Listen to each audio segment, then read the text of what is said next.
하나님의 말씀을 봉독하겠습니다. 예수께서 나와 일러 가라사대 하늘과 땅의 모든 권세를 내게 주셨으니 그러므로 너희는 가서 모든 족속으로 제자를 삼아 아버지와 아들과 성령의 이름으로 세례를 주고 내가 너희에게 분부한 모든 것을 가르쳐 지키게 하라. 볼지어다 내가 세상 끝날까지 너희와 항상 함께 있으리라 하시니라. 아멘. 할렐루야. 이렇게 여러분들이랑 같이 말로 소통할 수 있다는 것은 참 큰 축복입니다. 그래서 우리에게 주어진 이 언어는 하나님이 인간에게 준 큰 축복의 선물인 것을 우리는 잘 알고 있습니다. 하나님께서도 세상을 창조하실 때 말씀으로 창조하셨습니다. 요한복음 1장 1절은 태초에 말씀이 계시니라. 이 말씀이 하나님과 함께 계셨으니 이 말씀은 곧 하나님이시라. 그렇습니다. 이렇게 말과 글은 참으로 소중합니다. 그런데 사람들은 사실 한계를 가지고 있잖아요. 그렇죠? 그래서 내가 말을 해도 이게 온전히 전달되는 경우가 생각보다 드뭅니다.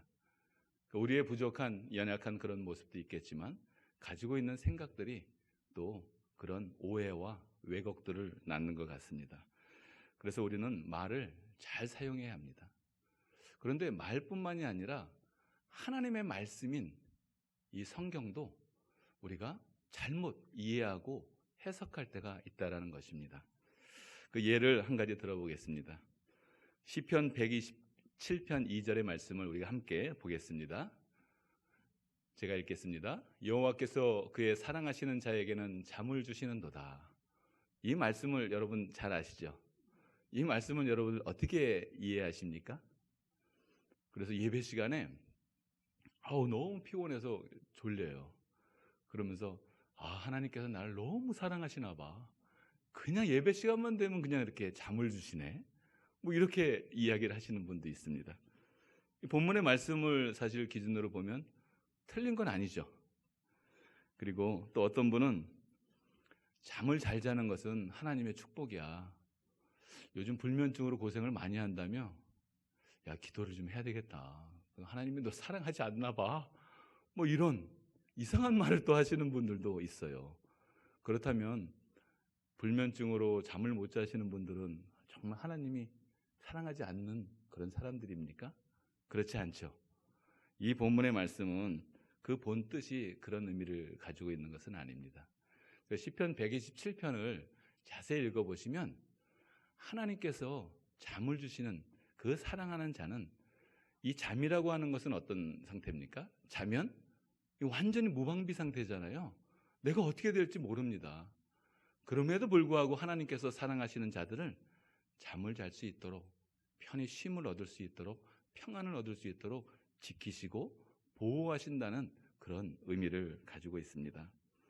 그래서 이처럼 말은 참으로 중요하고 그것이 우리들에게 큰 축복임에도 불구하고 이 말을 잘못 사용함으로 인해서 서로에게 오해를 낳고 또 심지어는 분쟁이 일어나는 경우도 참 많이 있습니다. 그래서 우리는 말을 사용할 때 올바르게 전달할 수 있도록 바르게 이해할 수 있도록 우리가 조금의 수고들을 해야 합니다. 하나님의 말씀도 마찬가지입니다. 그래서 하나님의 말씀을 저희가 늘 보면서 기도하고 이 말씀의 뜻을 바로 깨닫기 위해서 우리가 연구하지 않습니까? 그리고 묵상하지 않습니까? 그런데 이 말뜻들, 하나님의 말씀을 바르게 해석할 수 있도록 우리는 기도하며 이 본문의 말씀들을 잘 이해해야 합니다. 그래서 오늘 본문의 말씀을 우리가 바르게 이해해야 합니다.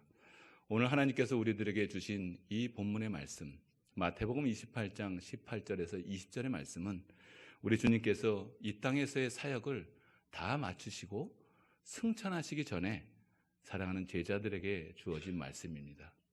그렇다면 예수님께서 이 땅에 오셔서 한 사역이 굉장히 중요하겠죠.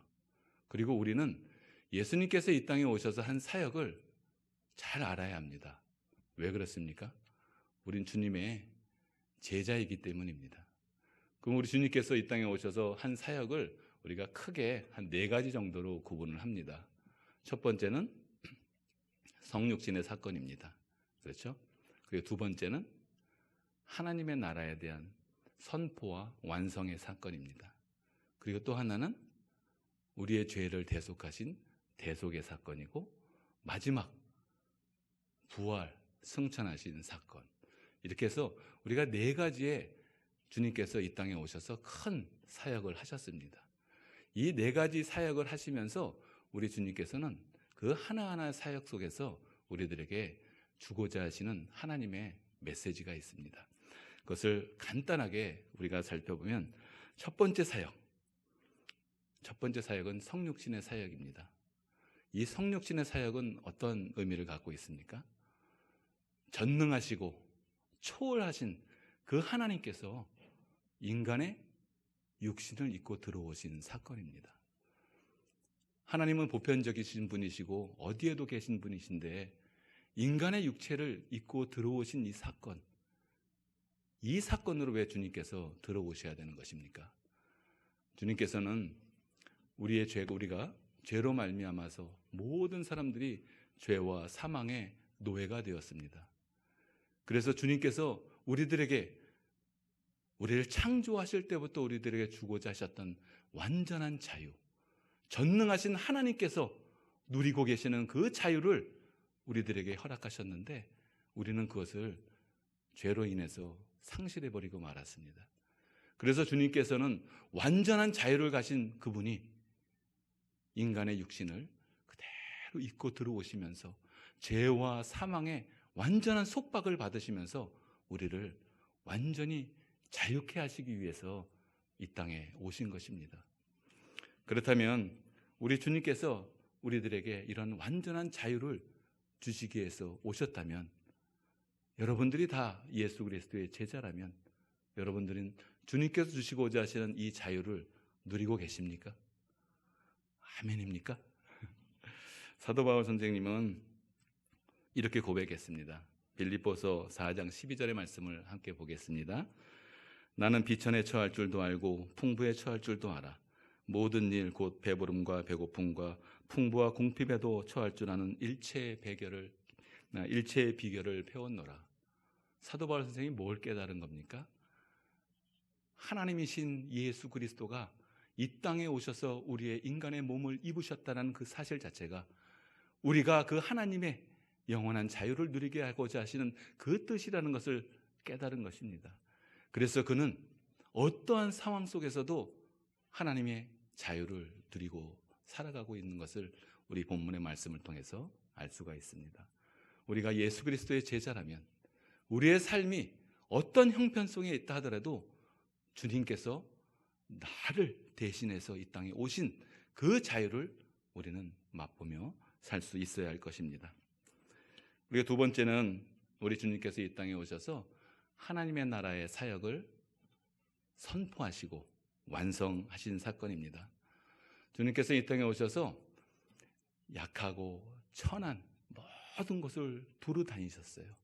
다 일일이 찾아다니시면서 그들에게 생명의 복음, 천국 복음을 선포하시면서 가르쳐 주셨습니다.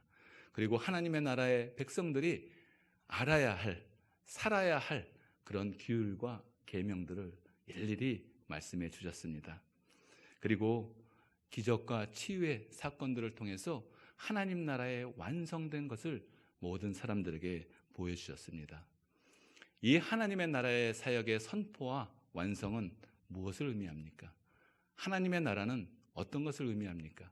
바로 우리 주 예수 그리스도, 그분이 나의 통치자라고 하는, 나의 주님이라고 하는 그 의미를 가지고 있는 것입니다.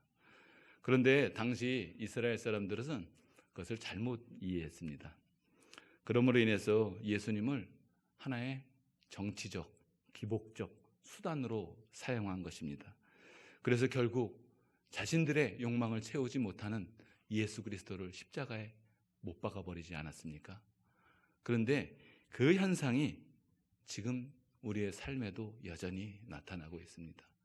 우리는 주님 앞에 나와서 예배를 드리고 주님이 나의 하나님이라고 고백을 합니다. 하지만 정작 우리의 삶을 돌이켜보면 우리의 삶이 힘들고 어렵고 우리의 삶이 내 뜻대로 되지 않을 때 주님을 향해서 원망을 합니다. 우리는 하나님 앞에 무익한 종입니다. 그럼에도 불구하고 하나님을 내 종처럼 어찌하여 나를 이렇게 버리시나이까 라고 이야기를 합니다. 우리는 주님의 이 땅에 오신 우리 주님이 하나님이시라는 것을, 나의 주님이시라는 것을 주님께서 하나님 나라의 선포를 통해서 우리에게 알려주시고 있다는 것을 우리는 잘 알아야 됩니다. 그 주님께서는 우리를 하나님의 나라 영생으로 인도하시기 위해서 우리를 구속하신 그 하나님, 그분이 바로 우리 주님 예수 그리스도십니다. 여러분은 주님을 어떻게 고백하십니까? 당시 이스라엘 사람들과 많은 정치 지도자들처럼 예수님을 나의 수단으로 생각하십니까? 아니면 정말 주님을 나의 주님으로, 나는 주님의 제자로, 주님은 나의 주님이라고 그렇게 고백하며 살아가고 있는지 스스로 한번 스스로에게 반문해 보시기를 소망합니다. 그리고 예수님께서 이 땅에 오셔서 치르신 세 번째 사건은 바로 십자가의 대속 사역입니다. 이 십자가의 대속 사역은 너무나도 잘 알고 있는 이야기 말씀입니다. 그렇죠? 근데 이 십자가의 대속 사건은 사실은 구약에서부터 예언된 하나님의 말씀입니다. 예수님께서 십자가상에서 엘리 엘리 라마 사박다니라고 외치시면서 시편 43편의 2절의 말씀을 인용하셨습니다. 어찌하여 나를 버리셨나이까? 근데 사실 이 고백은 누가 해야 되는 고백입니까? 우리가 해야 되는 고백입니다. 주님, 내가 죄로 인해서 주님 앞에 죽을 수밖에 없는 그런 존재가 되었습니다. 마땅히 나를 버리셔야 되는 그 죄인임에도 불구하고 나를 이렇게 사랑해 주십니까? 라는 고백으로 사실 주님 앞에 나가야 될 우리의 외침이 바로 이 엘리 엘리 라마 사박단입니다. 이러한 저주를 예수님께서 친히 지셨습니다. 왜? 우리를 구원하시기 위해서, 우리를 생명으로 인도하시기 위해서 우리가 져야 될 그 십자가를 대신 지신 것입니다. 그것은 바로 하나님의 사랑의 확증이며 그리고 하나님과의 온전한 화목을 이루기 위한 하나님의 은혜인 선물인 것을 우리가 기억해야 됩니다. 그렇다면 예수님의 이 십자가 대속 사건을 통해서 이루어진 것이 하나님과의 온전한 화목과 하나님의 온전한 자녀가 된 그 사건입니다. 그렇다면 이 십자가 대속 사건을 통해서 우리는 완전한 죄 사함을 얻었을 뿐만 아니라 하나님의 자녀로 하나님과의 온전한 화목을 이루며 우리의 삶의 모든 순간에 주님과 더불어 성화의 삶을 살아가게 될 수 있는 근거가 바로 이 십자가의 대속 사건입니다. 여러분들은 여러분들의 삶을 하나님이 기뻐하시는 그 성화의 삶으로 나아가기 위해서 애쓰고 수고하십니까? 마음속에 나는 주님의 대속의 그 희생제물로 나 대신에 죽으신 우리 주님을 바라보면서 그 성화의 삶을 살아가고 있는가 한번 나의 삶을 돌이켜봐야 할 것입니다. 그리고 마지막으로 예수님께서 이루신 마지막 네 번째 사역이 부활과 승천의 사건입니다. 사실은 오늘 본문의 말씀 이전의 사건이라고 보기 때문에 부활이라고 우리가 볼 수가 있겠죠. 근데 이 부활은 예수님의 성육신의 사건과 하나님 나라의 선포와 완성의 사건과 그리고 마지막 이 십자가의 사건을 완전히 입증하고 확증한 그 사건입니다. 부활이 없으면 성육신도 십자가도 하나님 나라의 선포도 의미를 잃어버립니다. 이 부활이 이 모든 하나하나의 예수님의 사역의 사건들을 진정한 의미로 승화시키는 것을 볼 수가 있습니다. 그리고 이 부활은 구약의 하나님의 모든 말씀의 성취일 뿐만 아니라 신약에 나와 있는 예수 그리스도의 모든 예언의 완성인 것도 성취인 것을 우리에게 보여주시는 것입니다. 부활로 인해서 우리는 주님의 자녀가 되었습니다. 주님의 또 제자가 되었고 그리스도의 몸된 지체가 되었고 그리스도의 모든 사역이 이제 우리의 사역이 된 것입니다. 그래서 우리는 예수님과 동일한 예수님께서 이 땅에 오신 사역, 그 사역만큼이나 우리도 주님을 따라 그 사역을 이루어갈 수 있습니다. 왜냐하면 주님께서 이렇게 말씀하셨습니다. 내가 진실로 진실로 너희에게 이르노니 나를 믿는 자는 나의 하는 일을 저도 할 것이요 또한 이보다 큰 것도 하리니. 예수님께서 이 땅에 오셔서 하신 일보다 우리가 더 큰 일도 할 수 있다고 주님께서 말씀하셨습니다. 그렇다면 우리는 능치 못할 일이 없지 않겠습니까? 이처럼 우리는 주님께서 하신 사명을, 이 네 가지 사역을 마음속에 깊이 새기며 나는 주님의 성육식 사건 속에서 참된 자유를 누리고 있는가? 나는 하나님의 나라를 살아가며 성화를 온전히 이루어가고 있는가? 나는 대속제물로 죽으신 우리 주 예수 그리스도를 바라보면서 이 땅에 참된 화목을 이루어가고 있는가? 그리고 오늘 찬양처럼 모든 열방을 향해서 하나님의 영광이 보여지는 그 영광을 우리는 이루어가며 살아가고 있는가? 한번 돌이켜봐야 할 것입니다. 그런 예수님께서 이 땅에 오신 사역들을 우리가 기억하면서 오늘 본문의 말씀을 하나하나 좀 더 살펴보겠습니다. 18절의 말씀을 우리가 함께 보겠습니다. 예수께서 나와 일러 가라사대 하늘과 땅의 모든 권세를 내게 주셨으니 라고 이야기를 하고 있습니다.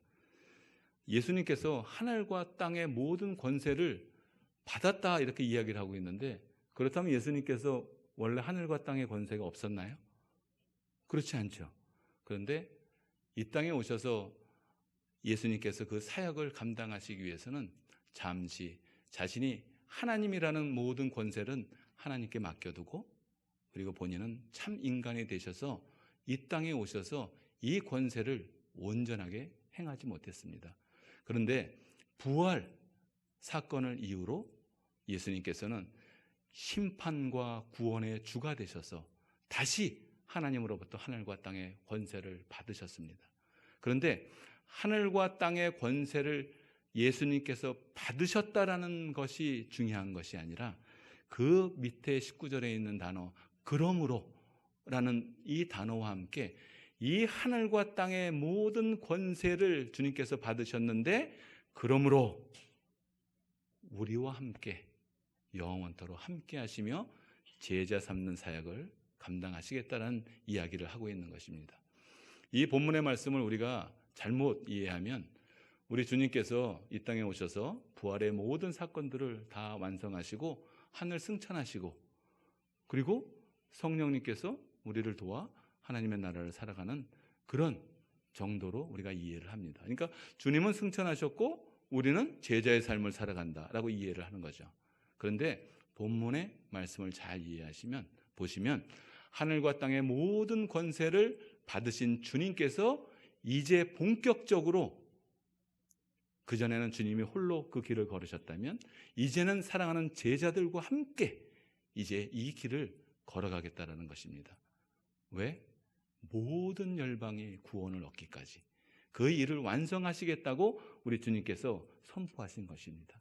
그래서 우리가 주님의 손이 되고 주님의 발이 돼서 이 구원 사역을 주님께서 함께 이루어 가자고 우리들에게 초청하는 메시지이기도 합니다. 그래서 19절과 20절의 말씀을 우리가 보게 되면, 그러므로 너희는 가서 모든 족속으로 제자를 삼아 아버지와 아들과 성령의 이름으로 세례를 주고 내가 너희에게 분부한 모든 것을 가르쳐 지키게 하라. 볼지어다 내가 세상 끝날까지 너희와 항상 함께 있으리라. 이 본문의 말씀은 크게 세 가지 사역으로 나눠집니다. 첫 번째는 제자를 삼는 것입니다. 제자를 삼기 위해서는 어떻게 해야 됩니까? 우리가 먼저 제자가 돼야 됩니다. 그래서 제자는 스승의 가르침을 잘 보고 배우고 따라가야 합니다. 스승의 말씀에 잘 순종하고 스승과 함께 살아가며 스승을 온전히 믿고 따르는 사람이 바로 제자입니다. 여러분들은 예수 그리스도의 제자입니까? 내 마음속에 나는 주님의 제자인가? 한번 생각해 보시는 그런 시간이 됐으면 좋겠습니다. 그리고 두 번째는 아버지와 아들과 성령의 이름으로 세례를 주라고 이야기를 하고 있습니다. 여기서 중요한 것은 이름으로입니다. 예수 그리스도의 이름으로 우리는 살아가게 되는 것입니다. 우리도 모든 기도는 항상 그렇게 하지 않습니까? 예수 그리스도의 이름으로 기도합니다. 이 이름으로라는 의미는 세 가지의 의미를 가지고 있습니다. 하나는 예수 그리스도 안에서, 우리는 우리의 힘과 능력과 우리의 지혜로 하는 것이 아니라 예수 그리스도 안에서 이루어지는 것입니다. 그리고 이름으로라는 뜻 안에는 예수 그리스도를 통하여 우리가 생각하는 모든 생각과 우리의 힘과 능력은 바로 우리의 공급처 되시는 예수 그리스도, 주님이 우리에게 지혜와 능력을 주셔야 우리는 이 일들을 할 수가 있습니다. 그래서 예수 그리스도를 통하여, 그리고 마지막으로 예수 그리스도의 이름으로써라고, 이것은 완성의 의미를 가지고 있습니다. 예수님은 이 땅에 오셔서 모든 일을 다 완성하셨습니다. 그래서 사실 우리가 사는 삶이, 사실 우리는 시간에 구애를 받고 있기 때문에 우리의 미래가 아직 완성되지 않은 것처럼 보입니다. 하지만 예수님은 시간의 구애가 없으신 분이십니다. 이미 완성하신 그분이 이 땅에 오셔서 우리에게 그 완성을 보여주신 것입니다. 그래서 우리는 이미 완성된 퍼즐을 보면서 퍼즐을 맞춰가는 거예요. 근데 그걸 모르니까 퍼즐을 맞춰가면서 불안해하고 힘들어하지만 실제적으로는 완성된 그 사역을 우리는 실천해 간다는 것을 기억하시고, 비록 내가 넘어지는 것 같지만 그 넘어진 가운데서도 이미 완성하신 그 주님, 그 주님을 바라보며 우리는 완성의 삶을 살아가게 되는 것입니다. 그리고 마지막은 바로 가르쳐 지키게 하는 것입니다. 이 사명이 바로 제자 삼는 사역입니다. 제자 삼는 사역을 하기 위해서는 우리가 먼저 제자가 되어야 된다고 아까 이야기를 했는데, 가르쳐 지키게 하기 위해서는 우리가 먼저 배우고 지켜야 합니다. 근데 배우고 지키려면 어떻게 해야 돼요? 알아야죠. 배워야 됩니다. 그래서 하나님의 말씀을 우리가 늘 주야로 묵상하며 이 생명의 말씀이 나의 말씀이 될 수 있도록 우리는 기도하며 배워야 합니다. 그리고 그 말씀을 순종하며 지켜가야 합니다. 그럴 때 우리는 다른 사람을 가르쳐 지키게 할 수 있습니다. 여러분은 가르쳐 지키게 할 수 있는 그런 제자들이 혹시 있습니까? 보통 가정에서는 결혼한 부부는 자녀들이 있습니다. 그래서 자녀들을 가르쳐 지키게 하지 않습니까? 그런데 우리의 인간의 생각과 경험으로 많이 가르칩니다. 우리는 하나님의 말씀을 온전히 배워서 이 말씀을 가르쳐 지키게 할 뿐만 아니라 제자 삼는 그 사역을 우리는 감당해야 할 것입니다. 이렇게 부활을 온전히 믿고 그 부활의 뜻을 따라 살아갔던 온전한 사람들을 우리가 잘 알고 있는데, 그 사람들은 우리 초대교회 당시의 사람들입니다. 그들은 예수 그리스도의 부활을 목격한 사람들입니다. 수많은 사람들이 예수 그리스도의 부활을 목격하고 그 힘들고 어려운 핍박 속에서도 그들은 그 부활을 목격한 그 증인으로서의 온전한 삶을 살았습니다. 바로 이 제자 삼는 이 삶을, 하나님의 생명의 말씀을 온전히 배우고 가르치고 지키게 하는 이 사역을 감당한 것입니다. 당시 그리스도인들은 굉장히 많은 어려움을 겪었습니다. 왜냐하면 그들이 예수 그리스도를 바로 주라고 고백하는 그 고백 때문에 바로 그들은 그 어려움들을 겪은 것입니다. 우리가 사실은 로마는 다신교입니다. 그래서 다신교이기 때문에 모든 신들을 섬기는 것들을 다 인정하고, 그리고 그들에게 아량을 베푸는 그런 종교적인 어떤 그런 관습이나 그런 것들을 가지고 있는 나라가 로마입니다. 그런데 유대교에 대해서만큼은 특별히 박해를 하지 않았어요. 그런데 왜 기독교인들에 대해서는 이렇게 큰 박해를 했을까요? 이해하기가 어렵습니다.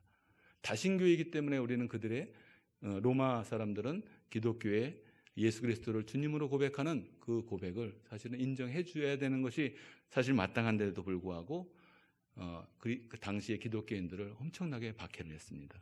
그 심지어는 경건한 유대인들도 기독교를 엄청 박해했습니다. 유대인들이 기독교를 박해한 많은 사건들은 성경에 많이 나와 있습니다. 특히 사도 바울. 사도 바울은 기독교의 완전한 적대자였습니다. 그런 그가 예수 그리스도의 부활을 목격하고 나서 완전히 변화된 것을 우리는 잘 알고 있지 않습니까? 이처럼 스데반의 죽음 가운데서도 이 유대인들이 기독교를 박해한 사건들이 나옵니다. 그 외에도 사도행전을 읽어보시면 많은 서신서들을 보시면 기독교들이 얼마나 힘들고 어려운 순간들을 지냈는가. 그런데 로마도 역시 마찬가지로 이 기독교인들을 엄청 박해했습니다. 헤롯 아그리빠도 세베대 아들 야고보를 처형한 사건을 비롯해서 로마의 작가 타키투스의 글을 보면 이렇게 써져 있습니다. 기독교인들은 온갖 조롱을 당했을 뿐 아니라 개들에게 물려 사지가 찢겨 죽거나 십자가에 못 박혀 죽었고, 또 화형에 처해져 네로 황제가 저녁에 즐기는 공연을 밝히는 인간 횃불 노릇을 했다라고 고백을 합니다. 그래서 로마 박해의 이유는 우리가 잘 알고 있는 난교, 성적인 어떤 그런 난교나 근친상간이나 인육을 먹는다라는 그런 가증스러운 오해들이 있었습니다. 그런데 그런 오해는 사실은 잠깐이었습니다. 그래서 로마 총독인 플리니우스라고 하는 이 로마 총독이 이 사실을 낱낱이 조사를 했습니다. 그래서 그는 트라야누스 황제에게 보내는 서신에 이렇게 고백을 했습니다. 그가 기독교인들을 잡아서 신문을 하고 이 기독교인들이 어떻게 생활을 하고 있는지를 낱낱이 다 조사를 한 그 내용의 글을 트라야누스 황제에게 보낸 서신에 뭐라고 이야기를 하냐면, 그들은 정해진 날에 새벽에 만나 신에게 하듯 그리스도를 향해 찬가를 부르고 행동 거지를 올바르게 하겠다고 서약을 맺었으며, 그리고 나서 흩어져서 삶을 살다가 같은 날 다시 모여 아무 해가 없는 평범한 음식을 함께 나눠 먹었다. 이게 기독교인들을 고문하고 박해를 하면서 얻은 최종적인 결과예요. 그러니까 기독교인들은 남들에게 해를 끼치는 일을 하지 않았습니다. 그를 명백히 알고 있었어요. 그럼에도 불구하고 로마 총독 플리니우스는 기독교인들을 계속 박해해야 된다고 트라야누스 황제에게 보고를 올립니다. 왜 그렇습니까? 기독교인들이 믿고 있는 유일신, 그 사건으로 인해서 다신교인 그들의 신전들을 다 우상으로 여겼기 때문에 이 우상 신전들에 가서 예배를 안 드리니까 세금이 거치지 않는 거예요. 그래서 박해를 하게 된 겁니다. 여러 가지 다른 이유들도 있겠지만 그 근원에는 돈의 문제가 걸려 있어서 기독교는 그렇게 박해를 받았습니다. 그런 박해 가운데서도 기독교인들은 오직 예수 그리스도 나의 주님, 그 주님을 배신하지 않고, 예수 그리스도를 배신하면 사형에 처하는 그런 벌을 당하지 않을 수 있었음에도 불구하고 그들은 담대히 사형에 처하는 그런 환경 속에서도 이런 고백을 한 것입니다. 이 내용들을 사도행전 19장에 데메드리오 은장색의 사건을 통해서도 잘 나와 있습니다. 이처럼 초기 그리스도인들은 오직 이 생명의 복음을 가르쳐 지키게 할 뿐만 아니라 이 생명의 복음을 삶 가운데서 온전히 실천하며 살았습니다. 우리도 이와 동일한 그리스도인입니다. 이들의 삶이 바로 우리들의 삶이 되어야 됩니다. 우리 교회도 이 하나님의 생명의 말씀을 배우고 지켜야 됩니다. 그리고 또 가르쳐 지키게 해야 합니다. 그로 인해서 우리는 부활의 증인으로 이 땅에 있는 모든 열방이 하나님의 영광을 볼 때까지 이 복음의 증인의 삶을 살아야 할 것입니다. 우리는 그리스도인이라는 것을 항상 기억해야 합니다. 우리는 주님의 제자라는 것을 항상 기억해야 됩니다. 그리고 주님의 제자로서 배우고 지키고 또 제자 삼는 이 일들을 해나가야 합니다. 마무리하도록 하겠습니다. 결론적으로 예수님께서는 부활하셔서 하늘과 땅의 모든 권세를 부여받으셨습니다. 그리고 우리에게 말씀하셨습니다. 내가 세상 끝날까지 너희와 항상 함께 있으리라. 그러므로 모든 족속으로 제자를 삼아라. 아버지와 아들과 성령의 이름으로 세례를 줘라. 내가 분부한 모든 것을 가르쳐 지키게 하라. 이 말씀에 순종하는 저와 여러분이 되어야 될 것입니다. 그럴 때 주님께서는 우리에게 착하고 충성된 종아, 내가 적은 일에 충성하였음에 내가 많은 것을 내게 맡기리니 내 주인의 즐거움에 참여할지어다 라는 칭찬을 받는 저와 여러분이 되길 주님의 이름으로 축복합니다. 기도하겠습니다.